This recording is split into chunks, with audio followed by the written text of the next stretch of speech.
Hello students, today we are going to start with second chapter of science, that is the living world. So let's start. List the things seen in the picture. Say whether they are living or non-living things. If you will observe the picture carefully, you will see that a girl, a boy, hen, chicken, dog, birds, tree are all living things, whereas house, kite, ball, lamp, bucket, fan, flower pot are all non-living things. Now, how can we identify the difference between living and non-living things?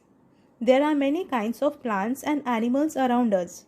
They show some similarities and some differences. Yet, with the help of certain features, we can tell that they are all living things. These features are not seen in non-living things. Such features are said to be the characteristics of living things. Now, let's start with the first characteristic of living things, that is growth. What differences do we see between the young ones and the adults in the picture? In this picture, we see that there is difference between the young ones and adults in size, height and shape. Is height, weight, size and behavior of a baby and adult is same? No, there is lots of difference. For example, do we use the same school uniform from standard 1st till standard 6th? No, we bring new school uniform. Now, why we bring new school uniform? Because height and size of our body gets changed or increased as we grow.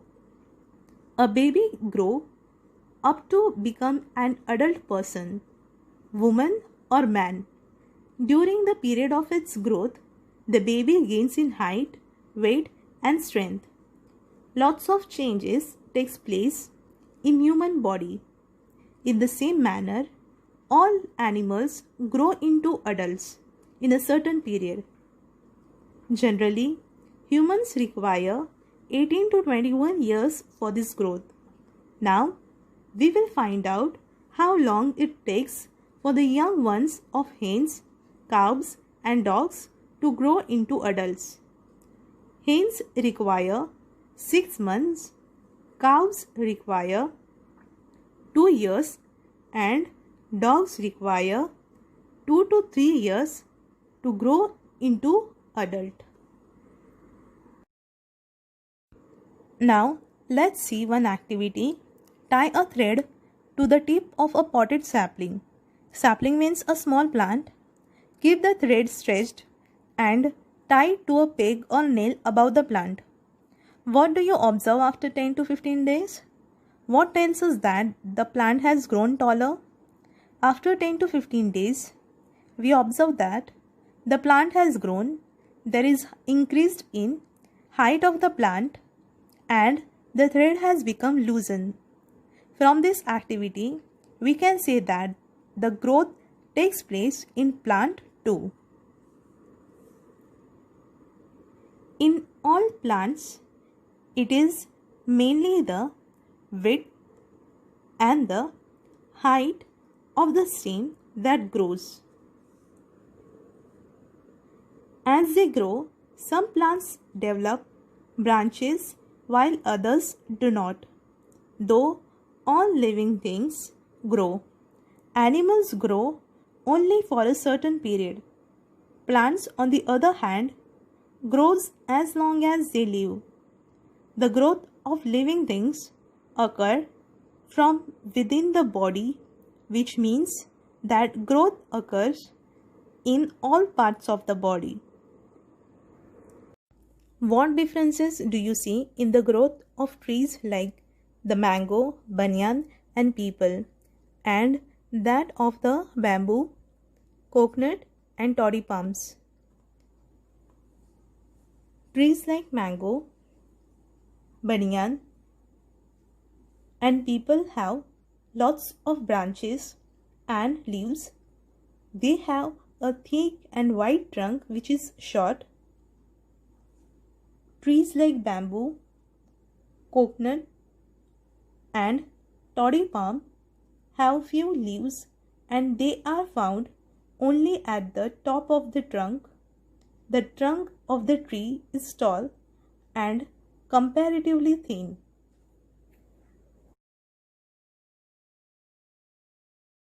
Next is food is necessary for growth. Plants make their own food in sunlight.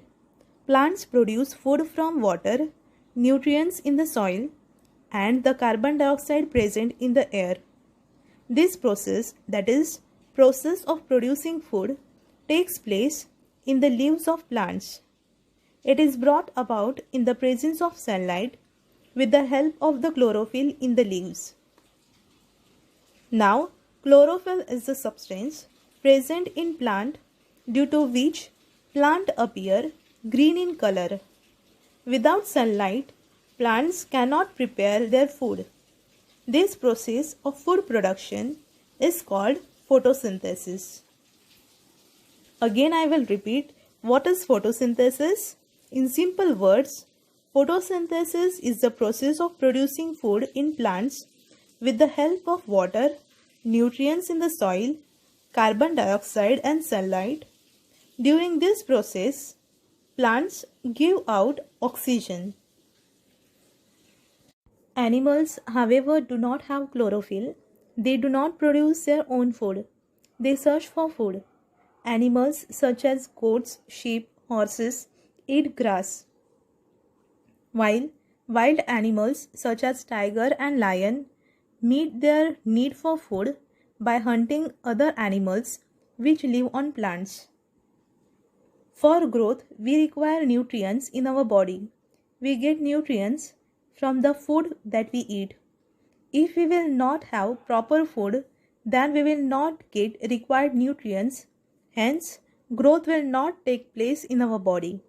So, it is very important to have proper food for growth.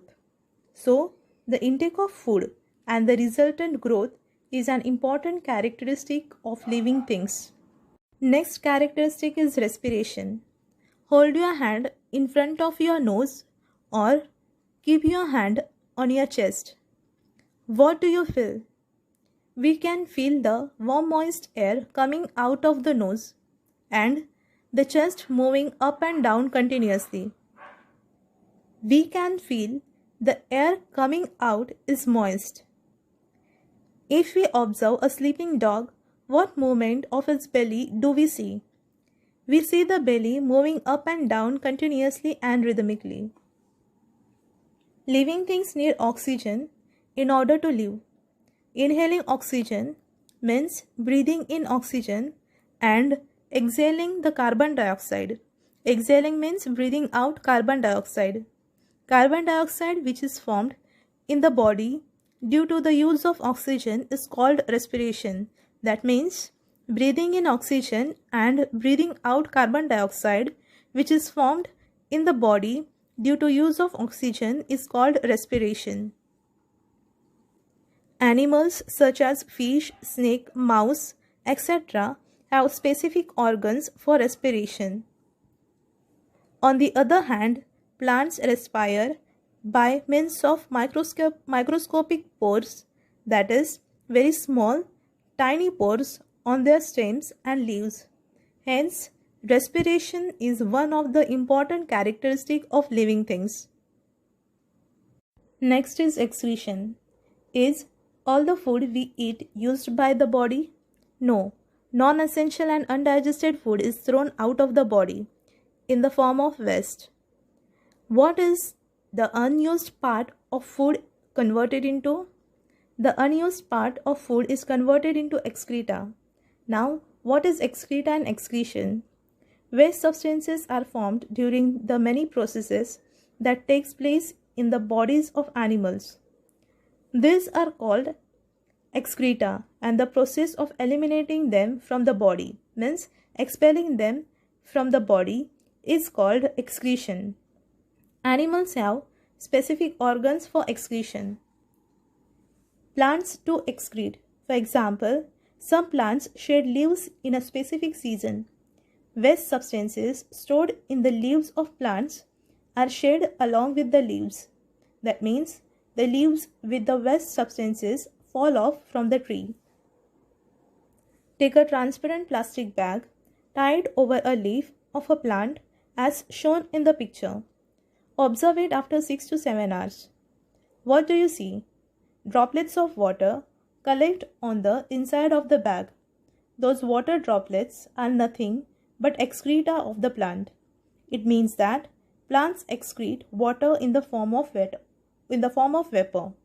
So, excretion is a characteristic of living things. What is the sticky substance seen on the stems of the babul, acacia or drumstick trees? Sticky substance seen in the stems of the babul, acacia or drumstick trees is waste product of the tree. Since it is unwanted substance for the plant, it is secreted out through the bark of the tree. Next one is the responsiveness to the stimuli and movement. What happened immediately after the following actions? Light flashed suddenly into your eyes. The eyes are immediately shut, or we may instantly blink. Suddenly you felt a pinprick. We feel intense pain and thus we instantly withdraw our hand. The leaves of the mimosa plant were touched. Mimosa is the touch me not plant. It causes the leaves to close. At sunset, lamps on the street or courtyard are lit and insects gather around the lamps. If the lamp are switched off, the insects go away. However, if the lamps are switched on, they are attracted towards the light. Living things act in various ways when responding to a stimulus. If you suddenly enter a cowshed, the cows and buffaloes stand up, begin to move. One or two may even start moving. These are all movements. A creeper planted in the courtyard leans towards a support. A potted plant placed in a window grows towards sunlight. It means that plants too show movement. Living things move of their own accord. The movement or the change taking place in a living thing at such a time is their response to a stimulus. An event that occurs in our surroundings is a stimulus. The ability of living things to respond to a stimulus is called their responsiveness to stimuli. So, responsiveness to stimuli is a characteristic of living things. Next characteristic is reproduction. What do we learn from these pictures? Plants are shown to perform process of reproduction in different ways. Bryophyllum is growing new plantlets through its leaf. Rose plant will develop a new sapling through its cuttings. Bird has laid eggs. The foal is seen along with its mother mare. Living things produce other living things like themselves. Some animals give birth to their young ones. Some lay eggs. Their young ones hatch out of the eggs. New plants are produced from the seeds, stems, or leaves of plants. The process by which a living thing generates a new living thing like itself is called reproduction or procreation. Reproduction is a characteristic of living things. Next is a definite lifespan. At a certain stage of life, living things become capable of reproduction. Later on in life, reproduction stage, their organs become weak and still later, their life comes to an end. In other words, living things die. The lifespan of different animals and plants are different. For example, The lifespan of the dog is about 12 to 18 years, while the ostrich lives for 50 years. Do you know the lifespan of the giant tortoise found on the Galapagos Island in South America is about 170 years. On the other hand, the lifespan of the mayfly ranges from 1 hour to 24 hours. Next characteristic is a cellular structure. Observe a honeycomb and a wall. What are they made of? You may have seen the small compartments of a honeycomb. These compartments are joined together to form a honeycomb. A wall has bricks. To construct a wall, we firmly join the bricks together. Living things are made of small units called cells. All the actions and processes in the bodies of living things are brought about with the help of these microscopic cells. Some living things are made of a single cell. These are called unicellular organisms. The amoeba, paramecium, and some other microorganisms are examples of unicellular organisms. On the other hand, the living things that are made of many cells are called multicellular organisms. Man, cow, mouse, cockroach, elephants, banyan tree, the onion plant, etc. are examples of multicellular organisms. All the characteristics of living things are seen in every cell of a living thing, whether it is unicellular or multicellular. So, cellular structure is the main characteristic of living things, even though the number of cells may vary. Institutes at work. The institutes that work for the survey and conservation of the various plants and animals in different parts of India are the Botanical Survey of India, 1890. Botanical means scientific study of plants. And the Zoological Survey of India, 1916. Zoological means scientific study of animals, respectively. In case you find an unfamiliar plant or animal in your surroundings, you can communicate with these institutes to obtain more information about it.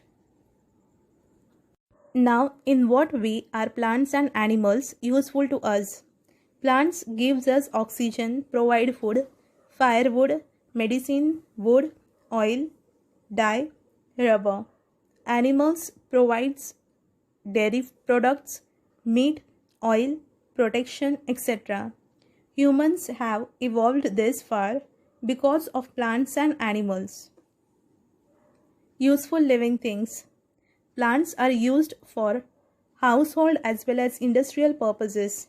For example, fenugreek, that is methi, potato, okra, that is bhendi, apple, banana are used as food, while vasaka, that is adulsa, hilda, beheda, asparagus are used as medicines. Plants provide shelter for animals and, interestingly enough, for humans as well. Animals build various kinds of shelter from the parts of plants they find, and people use wood as a building material for their homes. Various characteristics of the plant make them a useful ingredient in different cosmetic products, such as creams, scrubs, gels, shampoos, etc. For example, the gel of the aloe vera plant keeps our skin soft and young. The cotton plant provides us with the most usable material for clothing. When plants decompose, they fill the top soil with nutrients that help seeds to germinate and grow. Moreover, the plant's roots slow the erosion of the soil. Animals are also useful to us. Dogs, cats, cows, buffaloes are kept for domestic uses. Fish, sheep, goat are used as food. while animals like horses, oxen, camel prove useful in various occupations. The earthworm is very useful in agriculture. Wool is obtained from the fur of animals like sheep, goat, etc., and is used for making woolen clothes to keep us warm during winter season. Woolen yarn is also used to make woolen blankets and carpets. Honey is obtained from beehives made by honeybees. Honeybees also make wax, which is used for making candles, and honey is used as medicine. Animal dung and bird droppings are used for making manures. These manures maintain fertility of the soil. It is harmful living things. Some animals and plants around us are harmful to man. For example, mosquitoes and flies spread disease. Cockroaches, mice, rats destroy our food. Lice, ticks also spread disease. The bites of some poisonous lizards, spiders, snakes, and scorpions can even cause death. If wild elephants enter human settlements, they cause a lot of destruction. Some plants too can be harmful. For example, the dodder, parthenium, and other weeds. Pods of the nettle, colocasia leaves cause itching. Plants like oleander, lantana have strong odors. The datura plant is poisonous. Uncontrolled growth of fungi and algae in water pollutes drinking water and may cause the spread of disease. The last one is the wild animals. Wild animals that hunt other animals for food are called predators. For example, tigers, lions, wolves, leopards. Sometimes, due to deforestation, such animals enter human settlements in search of food and may kill domestic animals or people. If we will try to take their shelter, where will they live? So, it is very necessary to conserve forests. Always remember, many plants and animals in nature satisfy our needs. The use of such plants and animals should be restricted only to our needs. We should not pluck leaves, flowers, and fruits unnecessarily. Animals should not be hunted.